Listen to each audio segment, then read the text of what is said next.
Hello friends, welcome back to my new study routine. How are you? I hope you all are doing well.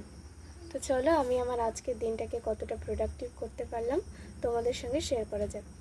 আজকে আমি প্রথমেই সকালে 2 ঘন্টা simple ইন্টারেস্টের ওপর কয়েকটা ম্যাথ সলভ করেছি, আর সেই ম্যাথসগুলো সলভ করার যে কনসেপ্টগুলো রয়েছে সেগুলো বুঝেছি।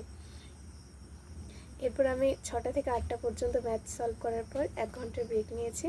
তারপর 9টা থেকে 10টা পর্যন্ত আগের দিন আমি কোডিং ডিকোডিংয়ের ওপর পিয়ুষ স্যারের রিজনিংয়ের ভিডিও দেখেছিলাম। আজকে এই ভিডিওটা থেকে যে লেটার কোডিংয়ের ওপর যে বেসিক ইম্পর্টেন্ট রুলগুলো রয়েছে সেগুলো খাতায় নোট করেছি। এরপর আমি কয়েক ঘন্টার ব্রেক নিয়েছি। তারপর বিকেলবেলা আমি 1 ঘন্টা বিকেলবেলা 1 ঘন্টা আমি ব্ল্যাকবুক থেকে ইডিয়মস রিভিশন করেছি, আর সাথে কয়েকটা সিনোনিম অ্যান্টোনিম পড়েছি। আর রাত্রেবেলা আমি গ্রামারের অ্যাডজেক্টিভস চ্যাপ্টারটা থেকে ইরর কারেকশন প্র্যাকটিস করেছি।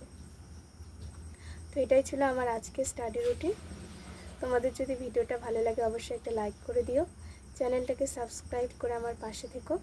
আজকের জন্য এতটুকুই, আবার দেখা হচ্ছে নেক্সট ভিডিওয়ে নতুন স্টাডি রুটিন নিয়ে।